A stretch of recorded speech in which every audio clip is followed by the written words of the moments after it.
actually not done. You never told me that I have to come for a fashion parade or a walk down the ramp.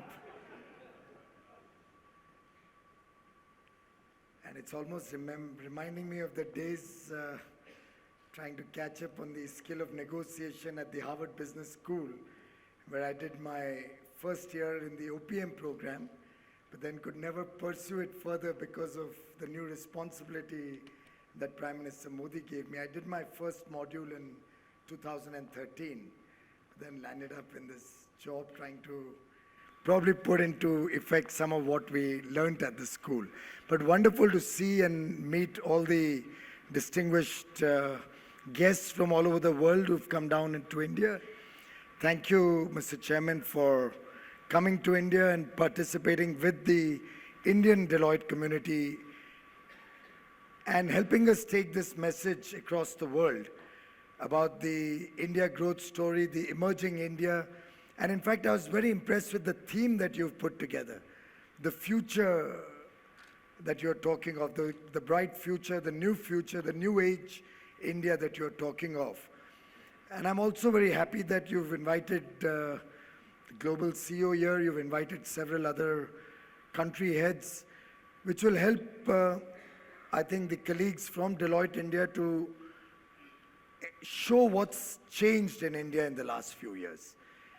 I mean, all the statistics and all the good news about being the fastest growing economy amongst the large economies, all of that is passé. I think all of us have heard that ad nauseum. You'll probably hear my mentor and somebody I've always looked up to, Mr. Jaitley, speak about all of that on the 29th of this month. But I'd like to focus my opportunity to interact with all of you on just trying to address what the building blocks of the future for India are.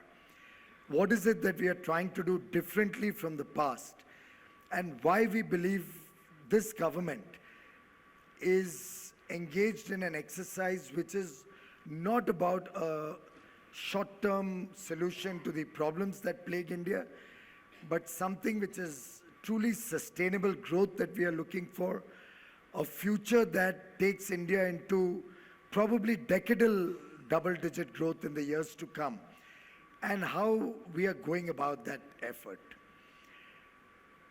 I can touch upon power in some small measure if you are interested, because I was given a small tear sheet about what I'm supposed to talk about, and I thought you wanted to know a little more about power. I can go on about power for the rest of the evening. So that's really not a problem.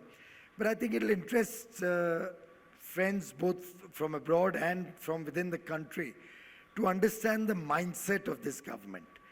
And I remember very early on when we took charge, there was this question about what will be the way we will formulate policy, what will be the path that this government will take. And we clearly had two choices. And probably some of you partners may have been working on the real estate side. And you'll appreciate the analogy that I'm trying to give. We had the choice to build a quick fix kind of 3 or 4 story building where we wouldn't have to really dig very deep. We could have gone down a few feet under the ground, built a small foundation which could take 3 or 4 or 5 years of 3 or 4 or 5 buildings, floors on the building, and possibly give some sense of well-being and prosperity, even in the short run. And I'm sure 2 years would have been enough for us to start getting a feel-good factor, if I may take a word we had coined in 2004. Not that it gave us very good electoral results, but we could have easily looked at the short run. We could have easily seen how we can patch up the banking system and move forward. When the 204 coal blocks got cancelled, we could have looked at some dispensation to justify giving it back to the same people who got them, or at least the people who were already operating them. We could have continued to give out mines the way they were in the past, at least the ones other than coal which were not under judicial scrutiny. And there were so many opportunities for us for the quick fix solutions.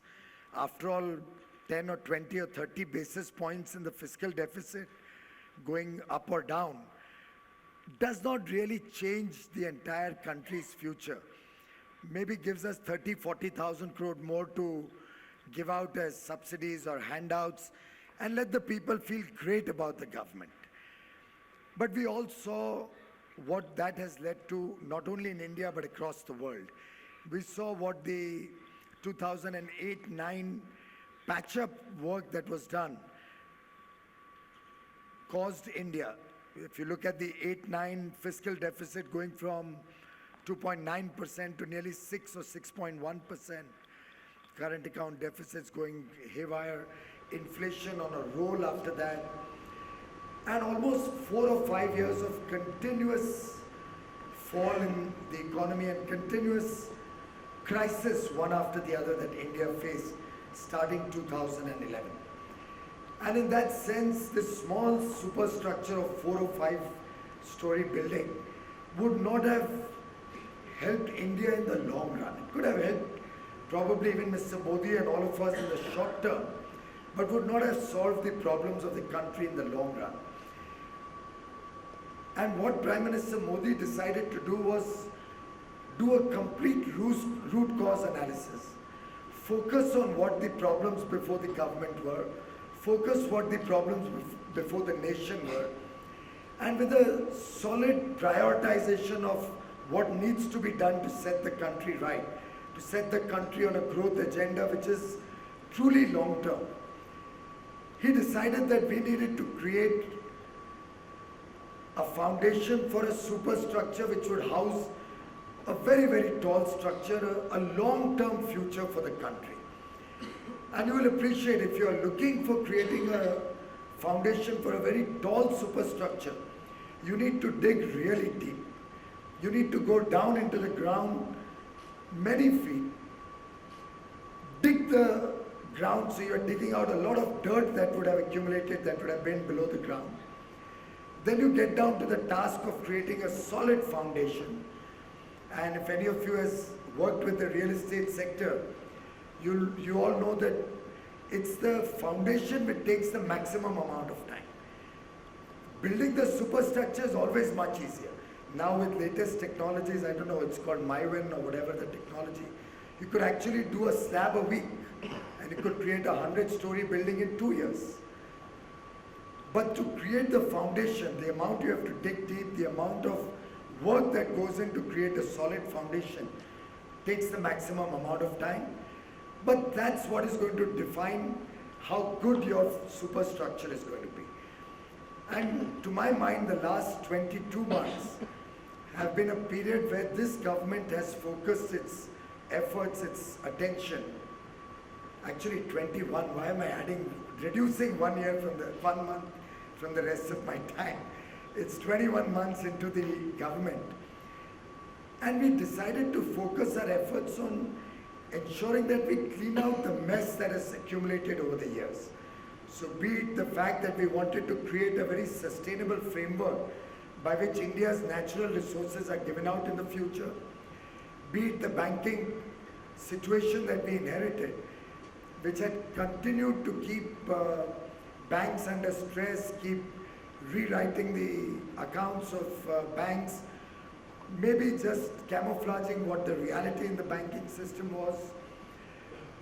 And in every sphere, be it the power sector, be it the fertilizer sector, in some sense, various social sectors and the amount of money that was being spent on the social sectors, we realized that what we needed to do was look at the history, look at what has been done over so many years, and see what needs to be done, that this becomes an institutional framework on the back of which nobody in the future, this government or any other government, can ever play with the integrity of institutions, can ever misuse political power for short-term gain but long-term pain.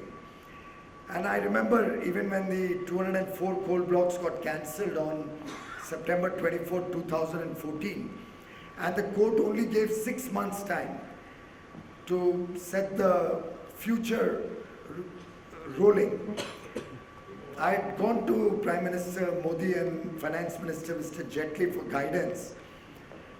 And I still recall one conversation, two conversations that I'd like to share with you. While of course these are privileged and private conversations, but I do believe there's no media in the room here. So Chatham House rules hopefully apply here. Actually a little more than Chatham House. Chatham House, you could still lead to the dialogue without taking my name. But two very important conversations that will help you to understand the mind of the leadership of the day. On one occasion when we were finalizing the new law, the question of opening up mining to commercial mining came up. And I was extremely scared to open it up for commercial mining. I don't mind acknowledging that to you. My worry was, and if you look back 21 months or maybe 16 months from now, you will recall that nearly 2/3 of the power plants in the country were having critical stocks. And by critical stocks, they were either 4 days, 3 days, at best 7 days of stock in the thermal power plants. 2/3 of India's power plants were at the edge. In fact, there were some plants which had 0-day stocks. So if anybody here from Japan, you can be happy that we were running our power plants on just-in-time inventory. Not the best way to run a power plant, but that's where it was. Of course, it's a different matter that today, in the last 40 days, I've had to actually cut down coal production because our problem is one of plenty. And I'm flooded with coal after the growth of the last 2 years. In fact, yesterday I had all the CMDs of all the coal companies in Delhi, and I was telling them, find a way to get the coal production moving. And they were telling me, find a way to get our coal stocks moving and then we'll produce. And we've actually seen coal production having to fall from 9.8% growth about 40 days ago, today at 9%. And this fall of 80 basis points is actually an 11-month fall. So you can imagine the drastic impact of cutting down on production because of surplus stocks we are having today. But going back to the period October-November, when the discussion was taking place on opening up coal mining to commercial private players, my fear was that should there be, and there would obviously be a strike, and we actually had a strike in the coal companies. And if that strike was to continue for a little longer period, India would be faced with a disaster. I mean, then nobody would have given me a medal for opening up the mines. 6 days, 7 days into a strike, you would have actually started running out of power. And as the country and homes and offices and businesses ran out of power, they would have cursed me saying that what the hell, we didn't vote Mr. Modi in to take away the power, whatever we were getting also. We expected him to give more power. And in the meeting, I tried to send a chit to Prime Minister. I said that I'd like you and Finance Minister and me to have a private conversation about this subject before you take a call on it, because he seemed inclined to open it up to commercial mining. Prime Minister read it, just kept it on the side. Mr. Jaitley said, no, we have to open it up for commercial mining. And Prime Minister said, yes, if we don't do it now, it will never be done in this country. And that was the kind of leadership that truly encouraged a young rookie minister like me, in some sense, 3 or 4 months into the job, to take that bold decision, worried about its consequences. There was a strike after that, but we were able to explain the entire situation and get them to to take back the strike. But what I'm trying to say is that the confidence with which Prime Minister Modi took that decision, that we need to think long term. If we don't take that decision now, no other government in the future will ever be able to open it up for expanded competition and to take coal to another level of growth. And in another conversation about 2 months after that, after we had created the new framework where we could only auction these mines, and not give it away to friends and relatives or party colleagues free of charge like it was done earlier. I remember in one conversation I was explaining to Prime Minister that it will take me about 2.5 months to run the entire auction process. He said, why should it take you 2.5 months? I said, no, we have to be very careful that everything is in order and there's no scope for corruption, and I want to make it squeaky clean. So I need about 75 days to run the whole process. And mark my words, his comment on that, very, very interesting comment. He asked me, so are you telling me that if you were to run an auction which you completed in 30 days would be dishonest, and one which you did in 75 days would be honest? And I had no answer. And that's the type of thinking that has been our Bible as we've taken the process of running the government forward in the last 21 months. Focusing our efforts on running a government based on principles, certain covenants, certain guiding rules of the game. As I said, whatever problem comes to us, we're trying to do a root cause analysis, prioritize the solution, see what needs to be addressed on priority. And a simple example, when I came in, one of the biggest problems that we faced was, of course, coal supplies, inadequate gas, because of which gas plants were all stranded, and many places with surplus power and many regions with power deficit. If any of you comes from South India, you will recall that South India was perpetually having power shortages.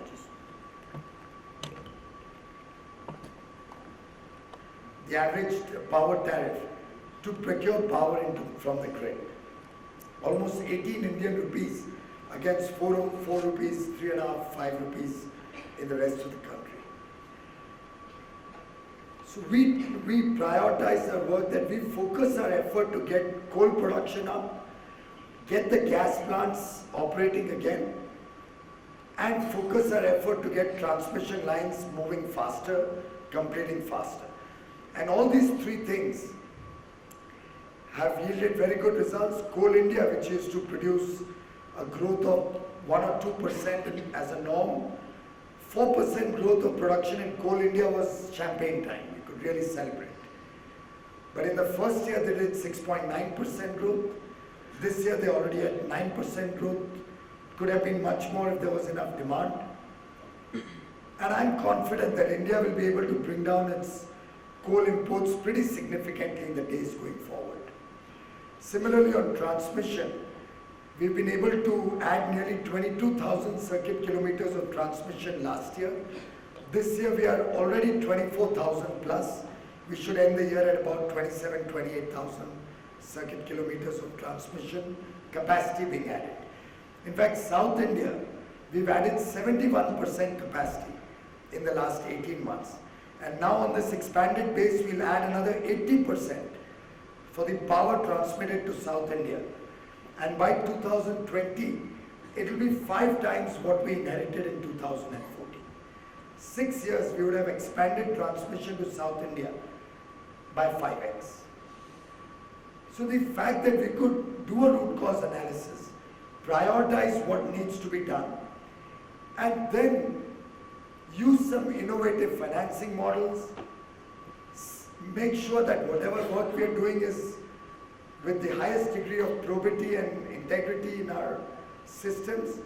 In fact, on a lighter note, when I became minister, at an average, I would get about 100 files a day for signature, for approvals, 100 files a day. In fact, the day I became minister, there were about 50 or 60 PSU heads standing outside my door when I went to take charge, with flowers and whatnot have you. Of course, I refused to meet all of them. I said everybody gets back to their work. But importantly, I took a decision that don't ever put up a file of an individual case to me. And let's relook the processes and see what we can delegate into the system. Just a little bit of re-looking at what really needs to come to me and delegating as much as we can. And insisting that we will not address any individual case, but whatever case comes in, again do a root cause analysis, find out whether the policy needs to be corrected, if there is a snag in the policy, or tell the person he's got a bad case, nothing can be done. But don't send that file to me with that case. If the policy needs to be amended, and in all fairness to everybody, send in a revised policy. Just these two decisions. Today, I don't get more than 5 files a day. 100 has come down to 5. And that's the kind of change one can do. In fact, on a lighter note, you all might have heard about the coal linkages. There's a thing called coal linkages. So whoever needs coal gets a coal linkage from the government of India for supply from the coal companies.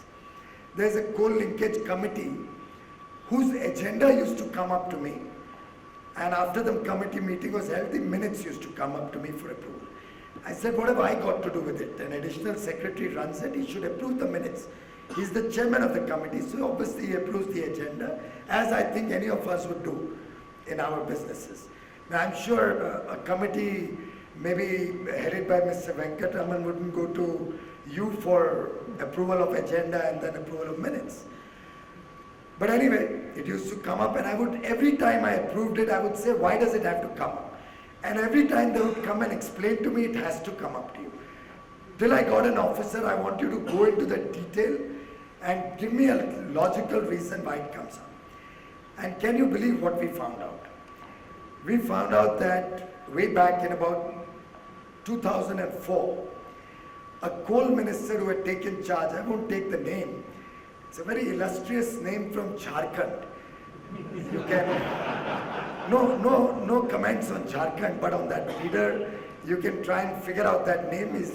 He's had his brush with the law many times. When he became coal minister, he suddenly realized, I have no powers, what do I do? The linkage is happening at a lower level, so he insisted that the minutes have to come up to him for approval. So first the minutes started coming up to him in 2004. I'm told by the officials that 3-4 months down the road, he realized that still nobody was coming to meet him. Because once the meeting has been held, at best he can delay the minutes, he can't change the minutes. So that's when the agenda started going up. So if you need to get your item on the agenda, you need to come to. So these are the things that we have been focusing our effort. And these may sound small to somebody, but just imagine, we are all auditors here, we're all trained accountants. Look at what happened in the 2G scam. You had 3 international companies investing into India on the back of a government of India certificate or license, giving 2G spectrum to a company. Now you have the best of law firms. I don't know if Deloitte did any of the due diligences amongst those, but certainly the top big 4 must have done it. The best of law firms did the due diligence, and after you get a president of India signing off on a piece of paper as a license, I'm sure any of us would have approved that transaction. But if the Supreme Court strikes it down, imagine the pain that it causes the international investing community, because the process was not right. Similarly, on the coal block auctions, I'm sure billions of dollars must have come into companies, whether through FDI, through FII, based on the assurance of a coal block, which subsequently got cancelled. Which is where the process becomes more important than the end result. And which is why I think of late all of us would have been more cautious and conscious about our duties to look at the process through which a certain decision has been taken, which is as important, if not more, than the mere fact of having a block or a license or an operating permit. And I think that, ladies and gentlemen, has been the focus of this government. Can we bring in more transparency and honesty into the whole system? Can we ensure The process is clean, squeaky clean at that. Can we see how we can use scale to serve the people better? I used economies of scale and honesty in procurement in the LED program. I don't know if any of you are aware. We've embarked on probably the world's largest LED program. That's changing all these bulbs into LEDs and all the street lights with LED lights. Our target is to change 770 million domestic bulbs with LEDs and 35 million street lights with LED street lights. Cumulatively, this program is going to save India 100 billion units of electricity every year, translated to $6.5 billion of energy bills reduced in the hands of India's consumers. And for those who are more keen on environment, 60 million tons of carbon dioxide emission will be reduced annually. 60 million tons, just one program. In fact, to be honest with you, I took charge in May. Till September, I didn't even know that this department reports to me. I was inundated with so many problems. That one day I got a cabinet note, Bureau of Energy Efficiency. I said, who's this? What's this? I said, this is your job. You have to look after the energy efficiency as much as supplying coal and generating power, which is when we got into the act. And I found that LED bulbs were being purchased by the government prior to Prime Minister Modi coming in at 310 rupees for a 7-watt bulb. Now, India is not a rich country. 310 was the procurement price, add taxes, duties, and try to give it to the people of India at 500 bucks. It's never going to work. They cannot afford a 500 rupee bulb to replace each of those bulbs. And I remember calling the entire industry and talking to them, and I said, look, unless it's affordable, it's not going to work that we change 770 bulbs. And that's what I want to do. And I set a target of 99 rupees. So $4.50, I said we'll bring it down to $1.50. And everybody ridiculed me when I said that. But all we did was started procuring to scale, brought in complete transparency in the method of procurement. It's all through the e-procurement and reverse bidding and stuff like that. When I talked to the marketplace, they said, we get paid in 5 years. Who's going to trust the government with 5 years of their money? Which banker is going to finance them for 5 years? So I said, we'll pay you 30th day into your bank account. Nobody will ever have to come to our office to ask for a check. 30th day guaranteed RTGS transfer into your bank account. There were issues about quality and all. I said, give us a bank guarantee, which will fall off every year, 1/3, 1/3, 1/3, 3-year warranty taken care of. And I told all the industry participants, if ever anybody was to give us a substandard quality product, I'll not only blacklist you in my ministries, I'll make sure the government of India blacklists you. I'll write personally to each state to blacklist you and make sure you cannot supply to anybody. Put the fear of God into them. But on the other hand, I took the commitment that if you don't get payment on the 30th day, if ever anybody asks you for even 1 rupee of bribe, and I periodically meet them every 6 months to review and make sure things are in order, then you have direct access. I've given them all my mobile number. And you'll be happy to know that 310 rupees 7-watt bulb, today we are procuring at 64 rupees. 20%.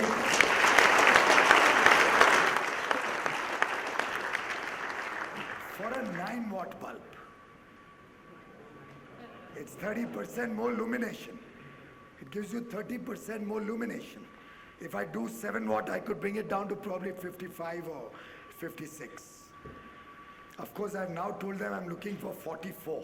Sounds good. But these are all possible, and I'm confident. And just by the way, it may interest you because Secretary Muniz keeps showing this off to a lot of people whenever he's talking about what we are doing on energy efficiency. We have it all on an app, which you can download on your phone also. You can just get onto the Apple Store or any of the stores, Android or whatever, and there's an app on which you will get the current figure of how many bulbs have been sold without 1 rupee subsidy. We don't give 1 rupee of subsidy. People are happily paying for these bulbs. We take 10 rupees upfront and 10 rupees every month for 9 or 10 months to pay for interest and a profit for that company. And it's a government of India company. We deride public sector companies very often, but this is a government of India company, EESL. The app is called DELP, Domestic Efficiency Lighting Program, DELP. As we speak, it must be, I would presume, oh, what the hell? As we speak, it must be about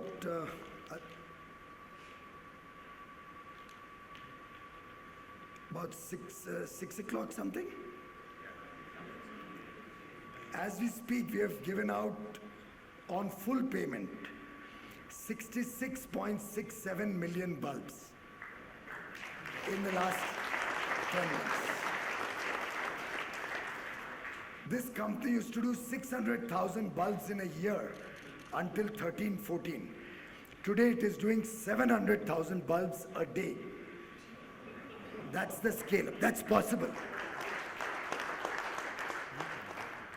It's 609 right now, right? This resets every 30 seconds. It must be 609 in your watch. Now it's 66,828,590 as we speak right now.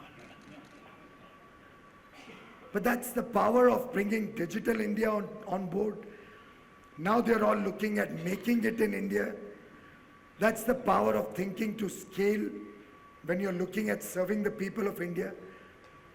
And the entire cost of these 770 million bulbs, any of you can calculate, at $1 now, would be hardly less than $1 billion. And the savings, $6.5 billion a year. This is the opportunity that India offers for the world to come and enjoy, come and work with. The fact that we have 1 billion people aspiring for a better quality of life and an administration which is targeting 1 billion people's lives. We are not targeting one section of society or two. We are targeting the entire country. Can we move 1 billion people's life into a better future and a more sustainable future? When we talk of jobs, we are focusing ourselves not only in Make in India program, but it's actually like a carpet. All these initiatives really weave into one fabric. The fact that we are focusing on Make in India, but simultaneously we want to introduce Digital India to get the best of class technologies into play. We are ensuring that Skill India is important because people need to be skilled to do their job better. Unless people have homes and electricity in their homes, it's not going to be able to transform their lives with better education, better healthcare. So homes for all and power for all by 2022. Of course, I think we'll be able to do power for all by 2019, 3 years ahead of schedule.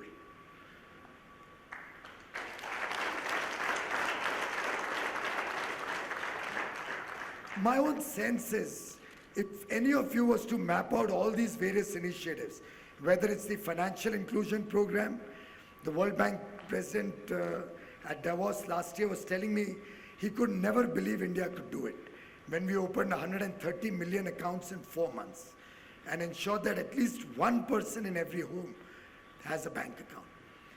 But each one of these actually weaves into one textile, into one framework. All these programs together, whether it's Startup India, whether it's Clean India, has a huge impact on the psyche of the nation, on the future of our country, be it for tourism, be it for healthcare. The mind thinks better when you're in a clean environment. I'm sure none of you would like to be in this room with garbage strewn all around and Pepsi cans. I don't know, is Deloitte tied up with Coca-Cola by any chance? I don't know. But the big picture I'm trying to say is, if you take the message, and Deloitte with $35 billion in revenue certainly has a hell of a lot of big clients out there who are willing to pay that kind of money. So I'm sure you can become ambassadors for it. That's the figure I read. If I'm wrong, did I goof up on that figure? Okay. But I think if all of you can take this message, that the future lies here. The future for growth, the future to expand your markets, the future to bring in best of class technologies, the future to look at transforming 1 billion lives. I don't think there is a comparable opportunity anywhere in the world. And we have an opportunity where you have a government which is responsive, a government which is open to new ideas, a government which is working hand in hand with experts in different fields. So for example, I keep engaging. So I've not had too much chance to engage with Deloitte, but many of the other companies, KPMG is doing a lot of work in the coal ministry. Yeah, I mean, no offense meant, please don't misunderstand. It's just, you know, they were empaneled before I became a minister.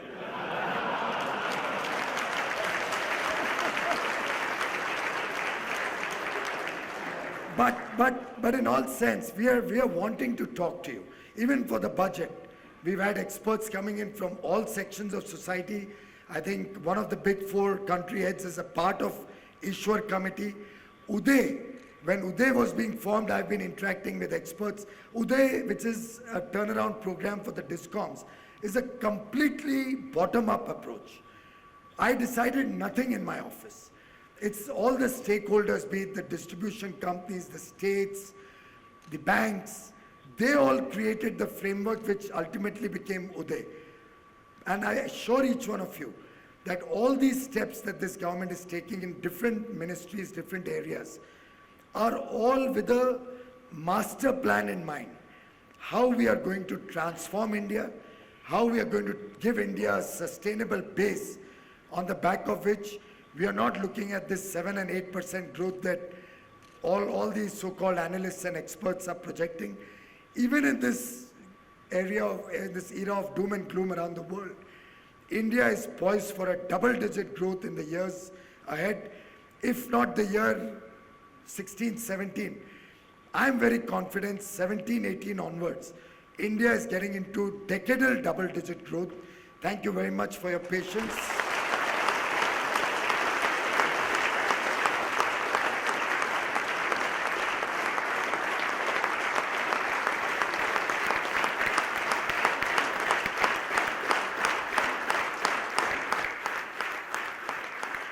Never give a politician a full floor with no interruptions. Perfectly okay.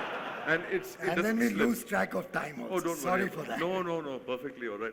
In fact, they've allowed me only 2 questions, and after that, we'll probably throw it to the House if it's okay by you. But a couple of reference points before that, sir. I just made a couple of notes in case I forget the good things about Deloitte. We are, we are today about 30,000 people in India. Who serve from India, as we say, and serve in India as well. And by 2020, we also expect to be about 50,000. Wonderful. But I must say, as a confession, that the one thing I told our partners yesterday is that we grow at some multiple of India's growth. So, sir, when you grow at 7.5%, we grow at 25%. So if you grow at double-digit growth, it gives us a lot of prosperity.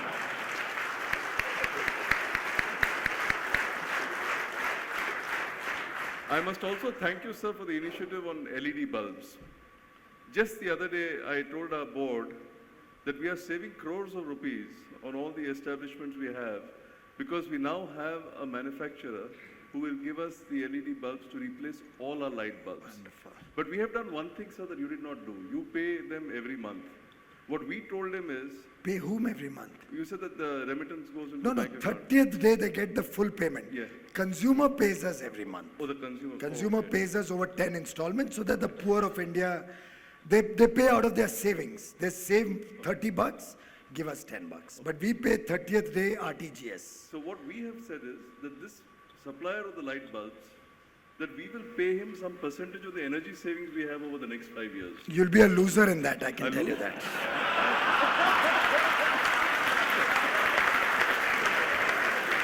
I thought I was getting already. Like a good That consultant. was the model a lot of states were trying to implement. Okay. Now you try to understand. I'll give you a simple logic here. We are all chartered accountants and experts here.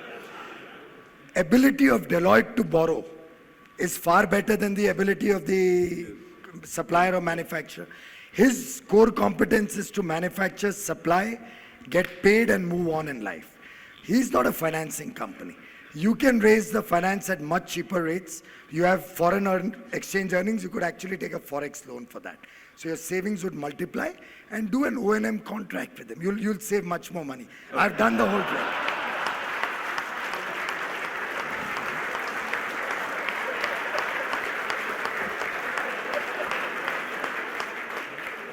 At this rate, sir, you will get re-elected, I won't. Anyway, I just thought that since we have so many representative CEOs and chairmen of our member firms, could you also just perhaps touch upon the fact that we have bilateral initiatives and multilateral, what we are doing with other countries around the globe, how we are looking in terms of corridors, what are the opportunities that my colleagues would take back to companies in their countries? See, very clearly, and in fact, in some sense, some people have also tried to criticize Prime Minister Modi for his deep thrust on foreign affairs and building the bridges with foreign countries. But very clearly, Mr. Modi understands that in this globalized world, we are not living in isolation. If at all India is to succeed, we'll have to move hand in hand with the rest of the world. Our economies are quite intertwined. We can't completely insulate ourselves from the rest of the world. And if you will see his last 20 months of engagements, he's worked very systematically through building trust. And I was very recently in Australia asked that if there was one word which was to define India's foreign policy initiatives, I'd use the word trust. In Hindi, it's called Vishwasniyata. I think what Prime Minister Modi has been able to do over the last 20 months is build trust amongst international stakeholders, be it governments, be it private businesses, be it investing companies. Trust that India will be faithful, will be honorable, will not back out of agreements, will not backtrack on commitments, will not go back to days of retrospective taxation. And that trust is very essential if we are really looking to get the big dollars into the country, if we are looking to invite people to come and make in India, if we are looking to invite companies like Deloitte and all others to expand in India and serve the world from India. And in that sense, what we wish to do in the years ahead is leapfrog into the new age of technology. So we are not looking at necessarily going or reinventing the wheel or going through the stages of development which possibly other countries needed to. So when we are talking, let's say, renewable energy and our contribution to climate change, like I told you, the LED program, each one of our programs is at scale because we believe that's how we can actually contribute to the global warming problem.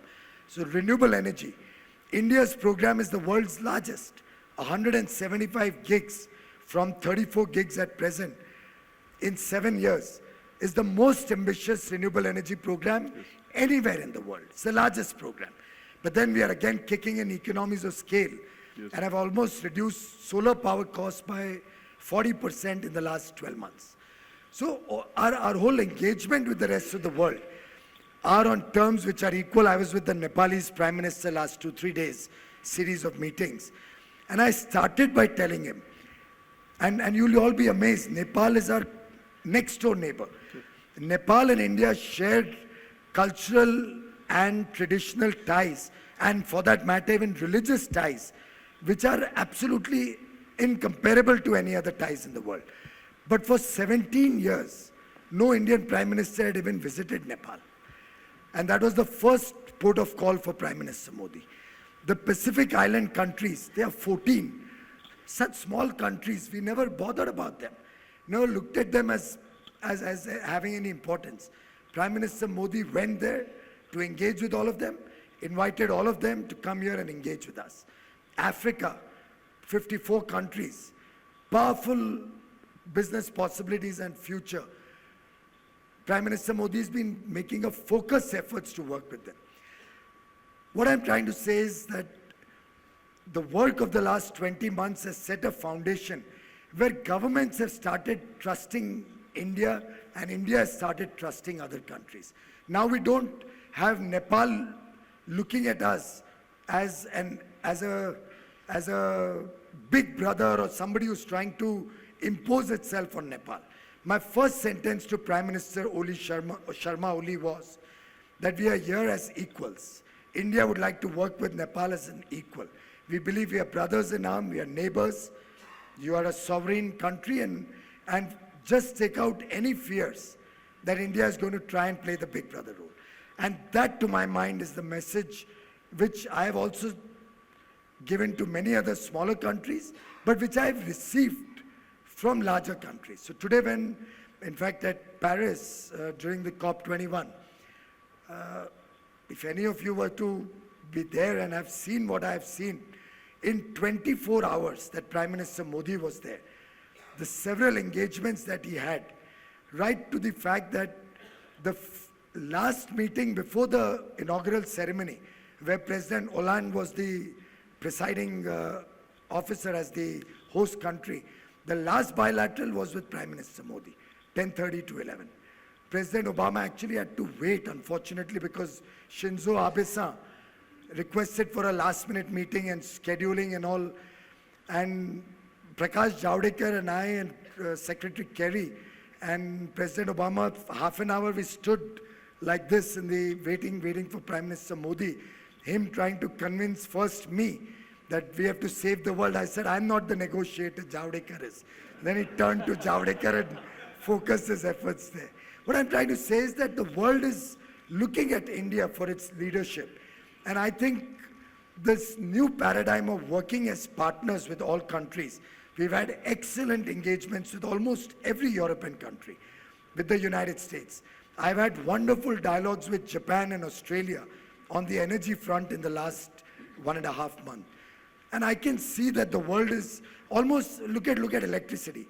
The world is flat or on a downward curve, particularly with efficiency coming in and growth being standstill.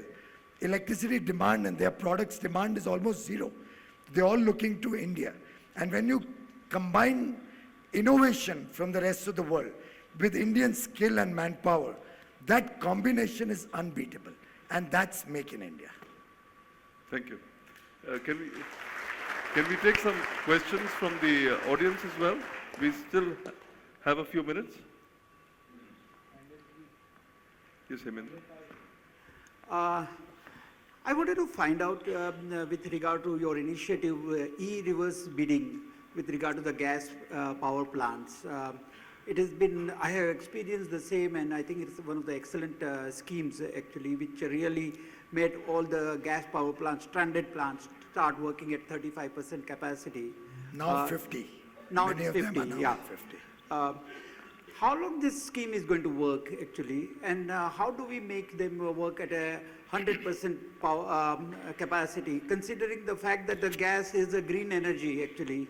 No, gas is not green. No, Let's not be under power any misunderstanding. generation. It's fossil. Yeah. It's little better than coal. Yeah, better than coal, yeah, of And course. anybody here from America? Lots. Lots of them. So if you don't take offense, America discovered the inconvenient truth long time back, but they projected it after they got shale gas cheap. Till that time, the inconvenient truth was buried under the carpet. Gas is not a solution, it's a temporary respite until we can move to the next level of cleaner fuel. But having said that, I do understand I have 24,000 megawatt of gas plants. I want to make them run. And for my renewable energy program, it's very important that these gas plants run because they act as a spinning reserve or as a peaking reserve for me. I'm now talking to companies around the world, and I'd invite Deloitte and your consulting arm, whichever one looks after consulting, to get me an offer that I can't refuse. I can give you an offer which will be attractive for people. People want to sell gas at market-driven prices. It's not going to work for India because we have a cap on the power price. Our people can't afford to pay $8 per unit of power if gas shoots up again. And now we're already seeing some signs of prices going up. And possibly they're saying 17 onwards, you may again see a stress. I'm looking for an end-to-end solution. Today is the best time to tie up gas for 20 or 25 years, tie up LNG gasification at the host country, and I've talked to Australia about it, tie in shipping tankers. Baltic indexes are what, at the all-time historical low today. So if we can tie up for 20, 25 years shipping, set up regasification in India or tie up the regasification and the pipeline. I'm trying to see if we can get an end-to-end long-term take-or-pay contract. I'm willing to sign up for as high as 80 SCMD. And very few such opportunities are going to open up in the world. But I can't leave it open-ended for the price to fluctuate with Henry Hub or with oil prices. So I've offered many countries in the world, if I get a good offer where I can get gas for a longer duration at a fixed price, then I can actually get all these gas plants to work for the future. Otherwise, I've provided for it till 2017, March of 2017. After that, we'll take it as it comes. Do you think we will have a local gas, enough gas? I don't think production so, by not in the near 2017? future. I don't see in the next 4 or 5 years Indian gas production increasing enough for our requirement. Whatever new gas will come up will go more for city gas and LPG, and we want to convert cooking medium to gas across the country. Okay, thank you. Thank you very much, sir. It's really been a pleasure, Thank you. Lovely and meeting you. we will support you. Thank you.